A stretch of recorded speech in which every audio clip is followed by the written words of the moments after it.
Tanya, thank you for joining us today. How you doing? I'm doing well, Gabe. Thanks for having me. Right on. So let's just get started right into the thick of it. Why don't you Let's do introduce it. yourself? Sure. Tell us, who you are, where you're from, and how you got into real estate in the first place. Okay. Tanya Endicott from the Dallas, Texas area. Got into real estate because I was in law school, got pregnant, and decided that's not where I needed to be. So that was a little over 20 years ago, and I haven't looked back. I love it. That's kind of that was how my story started too. I was in law school. I didn't go straight Really? into real estate, but I did have that similar starting. So I'm right there with you. It's not the Very path I cool. decided to take. I didn't know that. That's awesome. Yep. Um, So great, you got started. There was a number of years ago. You went straight into. You started as a realtor, and then once you became a realtor, you started investing in properties. Kind of give us a story since Yeah, then. How's sure. it gone?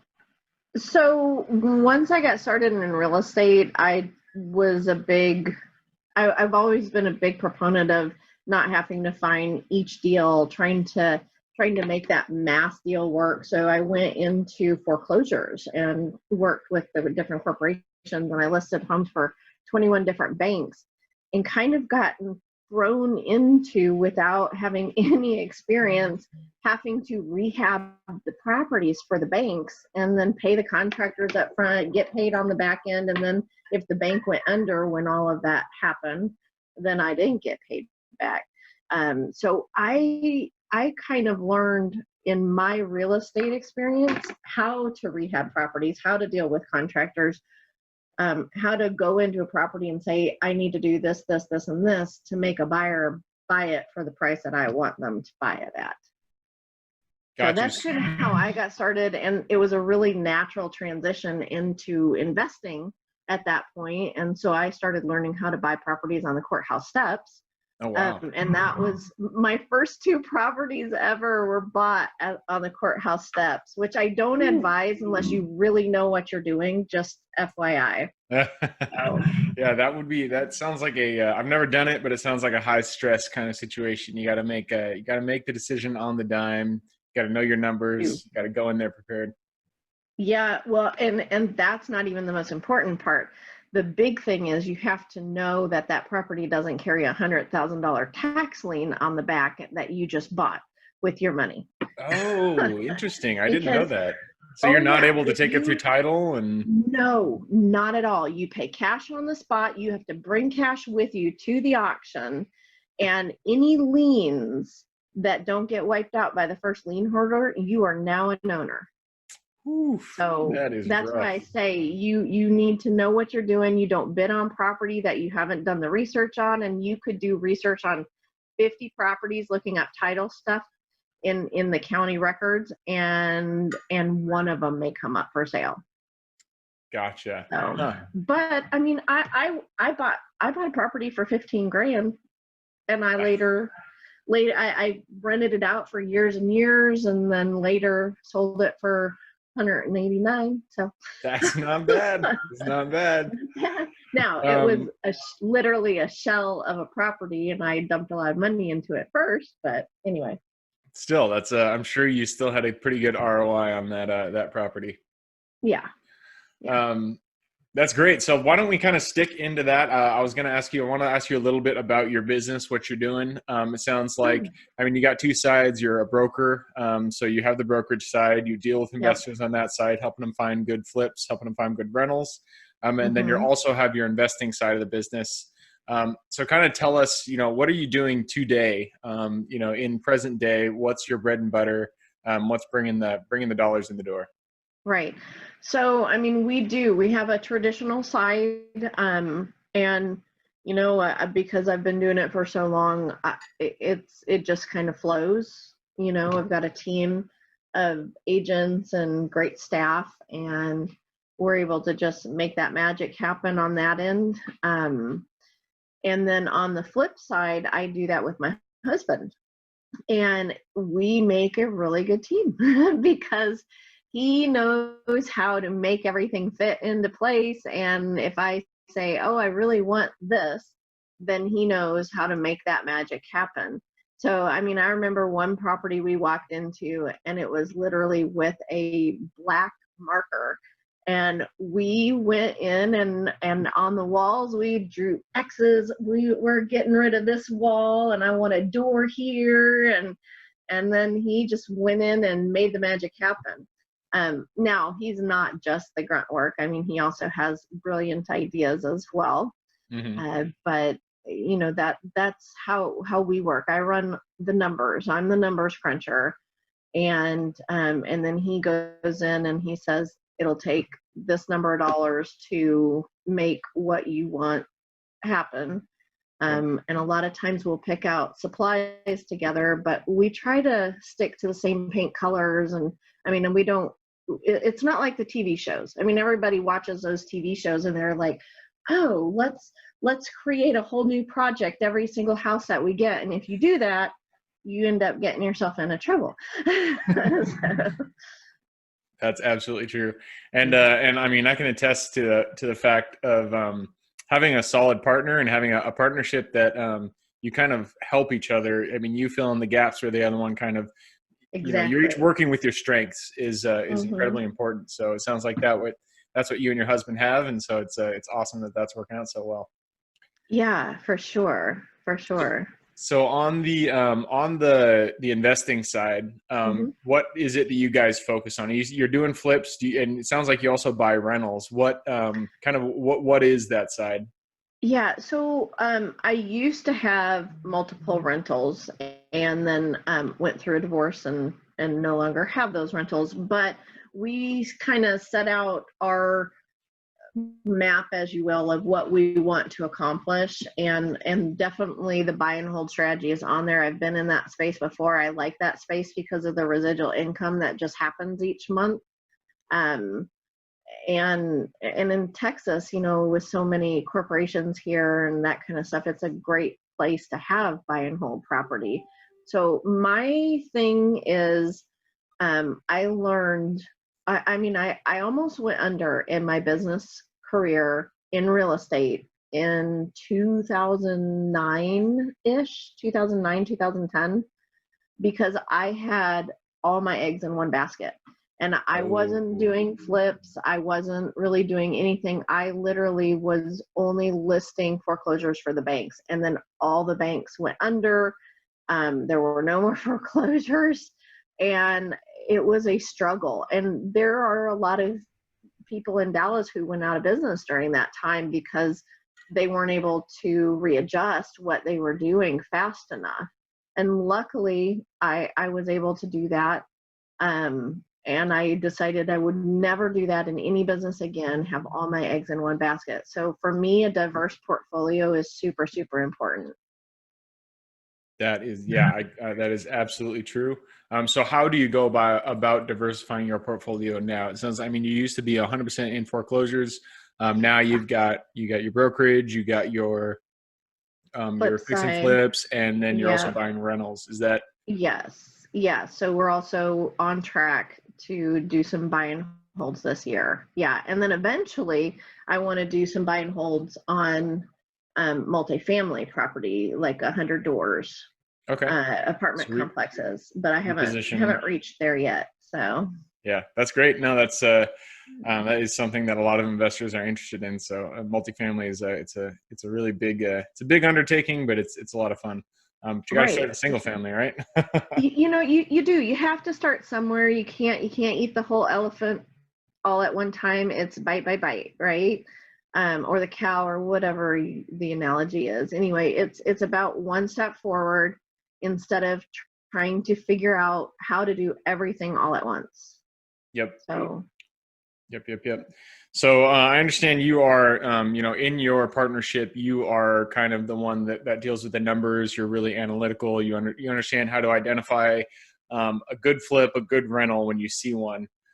So what is it that kind of gives it away? Kind of what's your process? Take us through how you identify a deal versus a dud. Okay.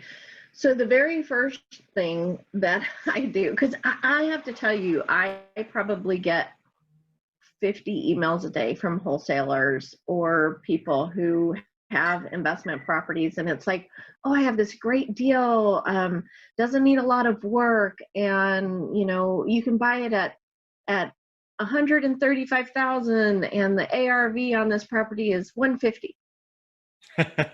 Okay, well, that doesn't make a lot of sense. And honestly, I mean, I don't trust anything that any of the wholesalers send me, because they're in it because they want to sell the property to you. So if you don't have a way to run your own numbers, whether that's partnering with a real estate agent who you're going to end up selling with on the back end, or who will help you, on a deal by deal basis, like you pay them a little bit and they'll send you as many comps as they want, or if you don't have some kind of software that you feel super solid about your numbers on, that's like the very first place to start.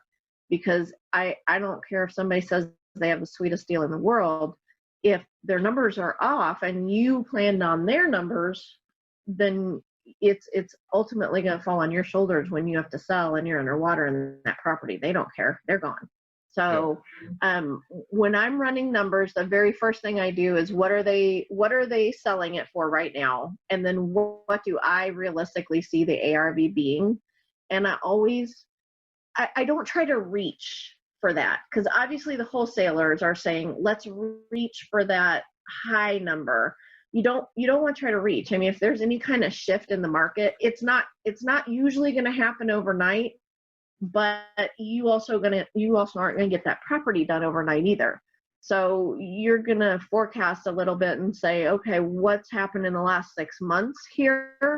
How many properties are selling? Was there just an incredible month, or is everything in the neighborhood selling low, but the radius search around that property may be selling for better numbers? So something is going on in that neighborhood. What is it?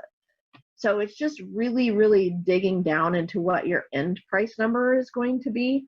And then you go inside and you look, because if the end price number doesn't make sense for what they're selling it with, it really doesn't matter, what the inside price is going to be, because you have to know what your closing costs are. So you already know what your set costs are to start with, right? Before you have to go in and rehab a property, you have set costs when you close in the beginning, and you have set costs when you close at the end, right? Yep. So you already know those, and then you figure out what your true ARV is, and then you decide if it makes sense to actually dive into the property and look at what rehab needs to be done on it. I like that. I think that that one line is probably that kind of sums it up. Don't reach. I know I started doing flips. That's kind of how I got started in this. Yeah. And I definitely had properties where I was reaching. And that is a lesson that, you don't want to learn, but you'll learn it if it's what you're doing. So don't reach. That's really good. I like that. Good. Glad I said something useful today. Yeah. Okay. So you're doing fix and flips. You're looking to do buy and holds. In order to find, we all know that there's a process to real estate. You can't, properties don't just come to you. You have to find the deal. You have to analyze it. You have to finance it, and then you have to fix it and flip it and stabilize it.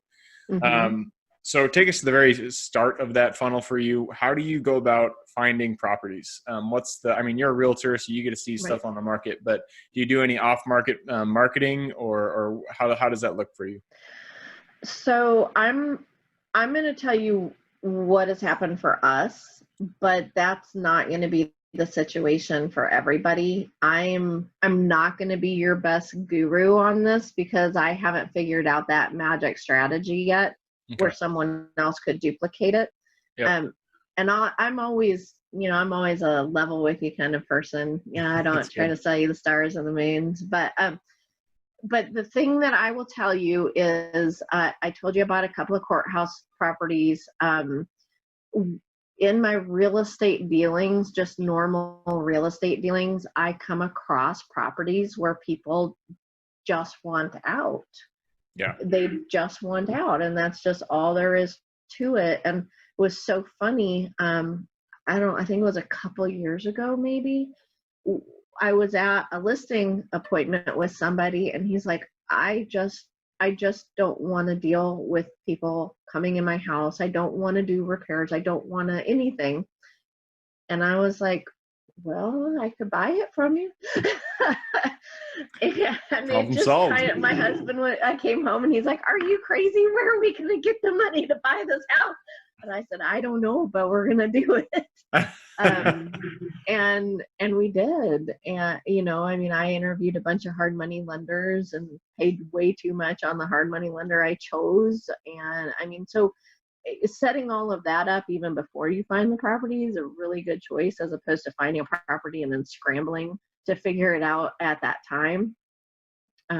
Just one of my ahas.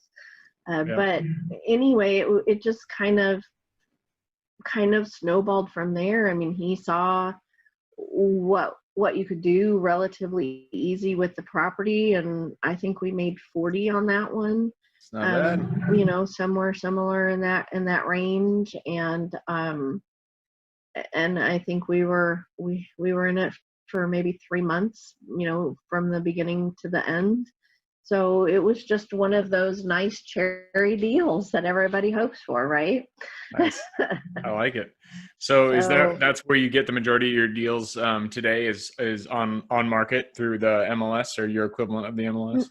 Well, no, these would be prior to the MLS. I will say I don't think we've ever bought anything out of the MLS. Okay. Now I've sold things out of the MLS to other investors.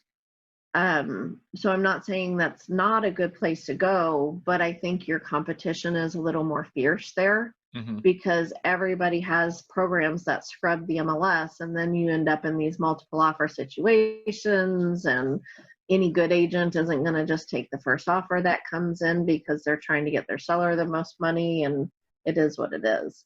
You know, which is the way that it's supposed to be for a real estate agent, right? You're supposed to represent your client. So, but yeah, so I would say our go-to is definitely not the MLS. We've stumbled upon properties that have just been sellers or people who knew we buy, and said, hey, you know, my mom's got a house or this or that, and we've ended up purchasing it. And then we have bought a couple from wholesalers, but they had to have, I mean, they were pretty wrecked, to be real honest with you. Yeah. And I'm not sure that that's our go-to for most of them. I mean, you know, it's always nice to go in and out as opposed to be holding onto the property for a while, because it definitely eats into what you end up putting in your pocket later. But I mean, we've literally bought houses that were down to the studs. And those are projects. Everything under the sun needed done. Yeah.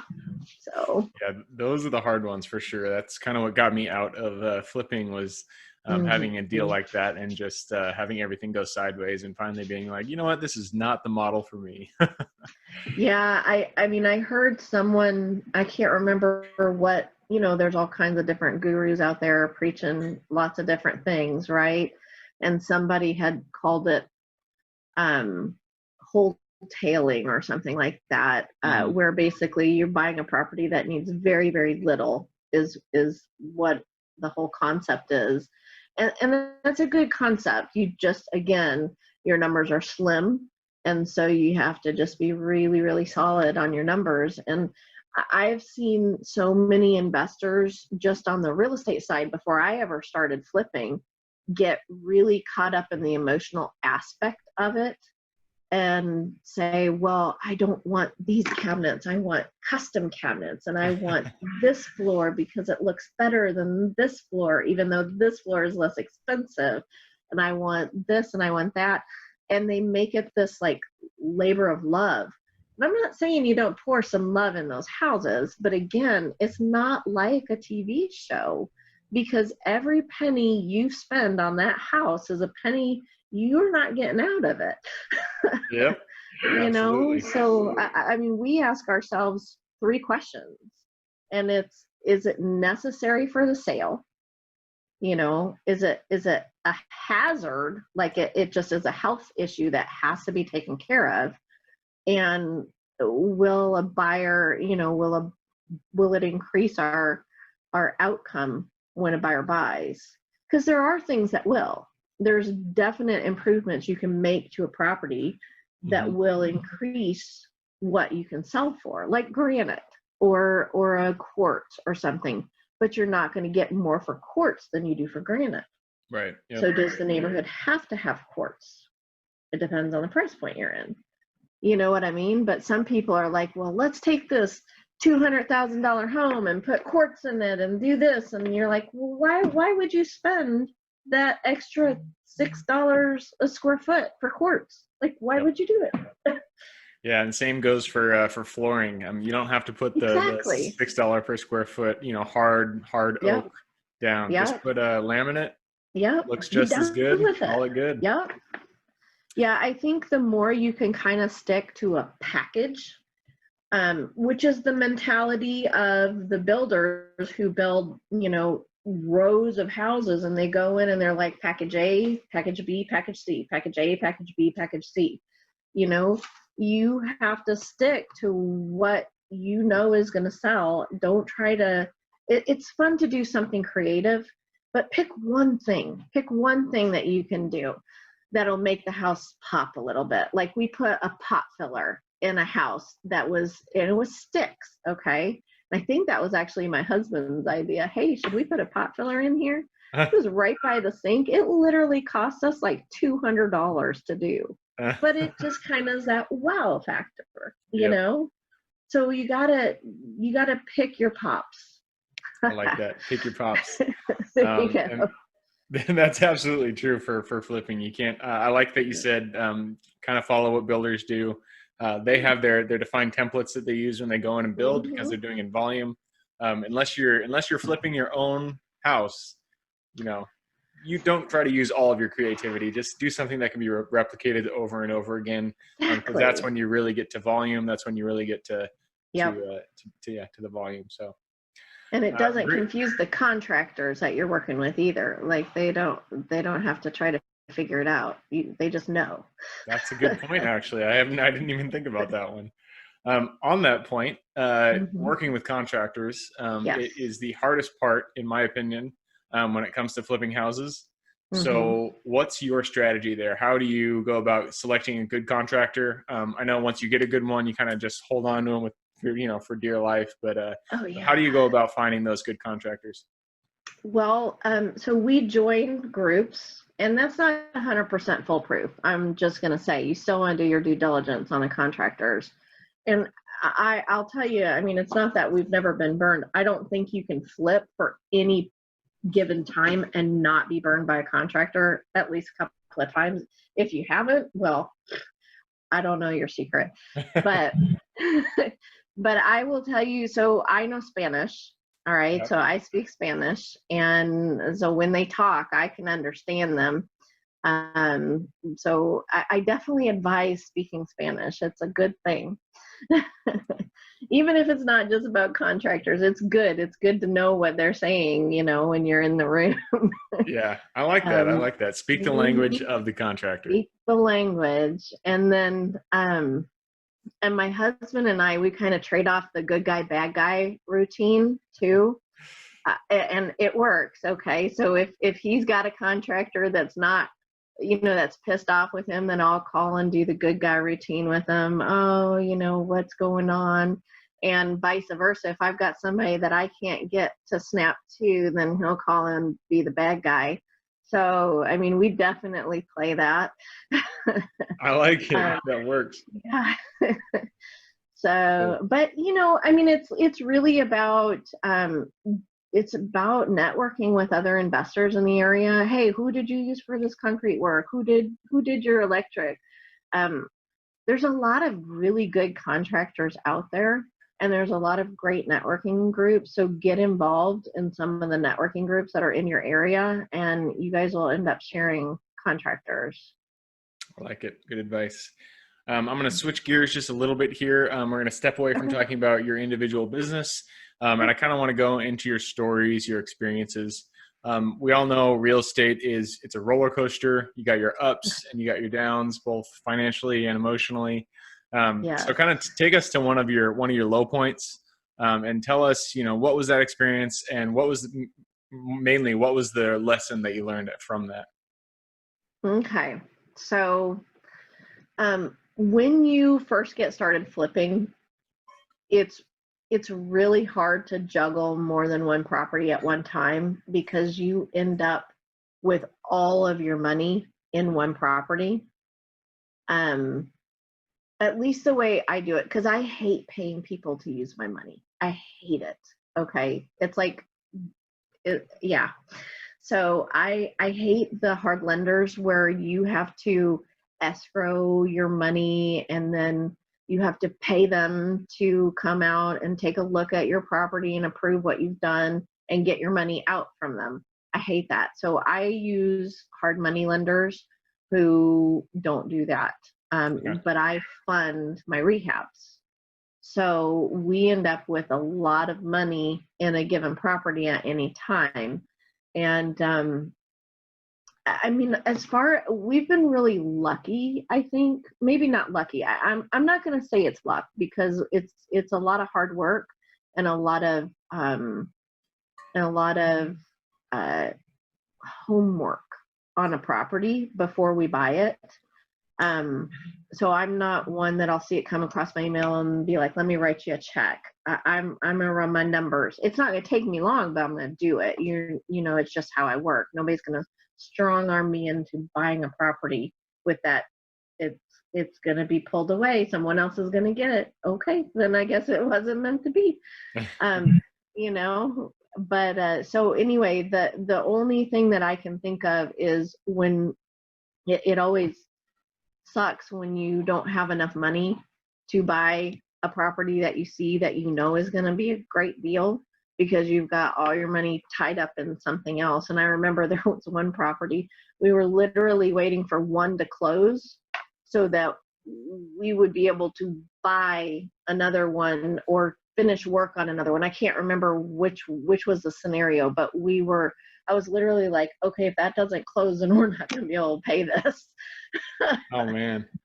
But it worked out well in the end. It did. It worked out. That's God is good. good. All right. So I guess, so now take us to the top. You're still doing it and you've done it for quite a while. So tell us Mhm. why are you still in it? What gets you out of bed in the morning? Well, I'm going to be super honest with you. I mean, like, my why isn't necessarily connected to my bottom dollar. I mean, I have an ulterior motive, okay? And it's to Okay. start an organization. And I think everybody has to have a why. Mm-hmm. You have to have a why or you're not going to be able to get up and be successful and do this every day. And my why is I want to be able to have enough money where I can buy a property. So it's first I set up the organization, which is going to be called Preston's House, by the way. I already own the domain. And Nice. it's for battered women with children. Okay. And we will be able to buy a property and not need the money from that property. And so what we'll do is the women who age out of like a Hope's Door or any of the advocacy programs that they have for women, which are set up as emergency relief. Um, these women with children can come and stay in this apartment building that we have or this house, and they won't have to worry about any bills for a month. Like, all they're going to do is focus on getting a job and taking care of them and their children. Okay. I love And it. so for a month, they've got no house payment, no electricity payment, no grocery payments, no nothing. They're just focused on getting a job. Okay. And then the next month they might have to pay their gas and some groceries or gas and electricity, just slowly over a 6-month process, weed them into they are now fully self-sufficient and able to take care of their children. So that's my why, is I to be like it. able to start this organization. That is a great why. I would love to support it once it's a reality. Thank you. I'll let you know. All right. So, So now we're gonna switch gears one more time. sure. There's always patterns to people's success, and Okay. it starts from the moment that you first got into business. And so now that those patterns are in your life and you're kind of running them, the habits of success. If you could go back to the Tanya who just started, however many years ago, and give that version of yourself one piece of advice going forward in real estate investing, what would that piece of advice be? Start sooner. All right. Start Okay. Sooner. Start sooner and do more of it. I mean, I will tell you, I love the investment side of it. I really do. And it may be because you get to take this project and you pour a little bit into it, heart and soul, money, all of these things, and then you get to say, okay, bye. And then you get to do another one, and it's all exciting and new again. And I like that aspect of it. I guess in all seriousness, I would probably have gotten a mentor sooner instead of trying to figure it out by myself, to be honest with you. Yeah. So if that's the one thing that I could go back and tell myself, it would have been, hey, get a mentor so you don't have to try to reinvent the wheel, because you don't need to. You don't need to. Awesome. And so if you were to, somebody listening who's just starting out, if they if they don't have a mentor, what would you suggest? How do you suggest getting, going and finding themselves a mentor? So, and you know what? There's a lot of them out there. Okay. And I'm not going to tout any one company or person or individual. Everybody wants money.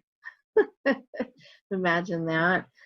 So do research, get on some of the like Bigger Pockets and some of the investor groups, and ask people's experience. Hey, how was your experience with so-and-so?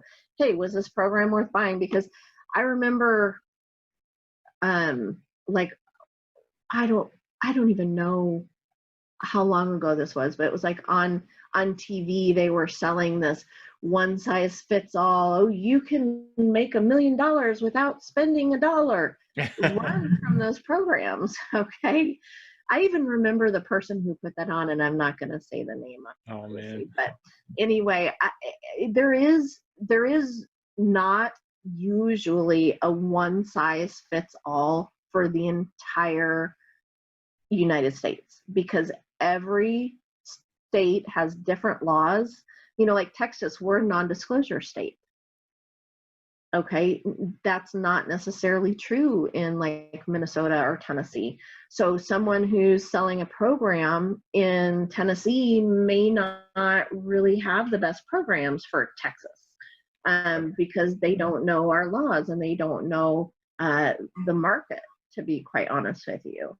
So I would say find somebody that maybe not necessarily your area, but at least knows the laws for your area, and then do research, read about them. Don't go spend $10,000, $20,000, because some of these gurus ask for that much money and more. But partnering and getting a mentor is huge if you want to have that kickstart. Otherwise, you can do it yourself. You don't have to have that. It's just if you want to do it quicker, faster, better. Does that help? Yeah. That is a good advice. And I also like that you suggested local mentors, because in my opinion, everybody's different things work for different people. Yes. But being able to sit down and actually meet up with a mentor in person, for me has been very important. So I like that piece of advice. So we try to keep these episodes between 30 and 40 minutes. So we are kind of, we're hitting the tail end of our show here. But before we sign off, we all need things, including yourself. So if somebody could bring you something, what is it that you'd like for them to bring you? Bring me your deals. There you go. All right. Yeah. If you think that you have a fat deal, I'd love to look at it. So. Perfect. And on that note, if somebody did want to get in contact with you, sure. What would be the best way for them to go about doing that? Well, you could email me at Tanya, Tanya, @DallasHomeTeam.com. or give me a call or text 469-450-2566. Perfect. Well, Tanya, I'm sure I can speak for everybody listening and watching. We really appreciate having you on, and you sharing all of the wisdom that you've had so far. So I appreciate jumping on here. And if anybody wants to get in contact with Tanya, she just shared her contact information. I will also put her LinkedIn in the show notes to the episode, so you can grab it there. And other than that, we look forward to seeing you guys on the next episode. All right. Thanks, Gabe. Thank you for joining us on the Real Estate Investing Club. If you've watched this far, I'm sure you've gotten a little bit of value out of this. So we would appreciate it if you hit that thumbs up, share it with your friends or family, whatever it may be. And if you'd like to share or partner with us on a deal, we absolutely love partnering on deals and are always looking for quality projects. Go to www.therealestateinvestingclub.com to get in contact with one of our partners. Otherwise, I hope you guys have an absolutely fantastic day, and I look forward to seeing you on the next episode.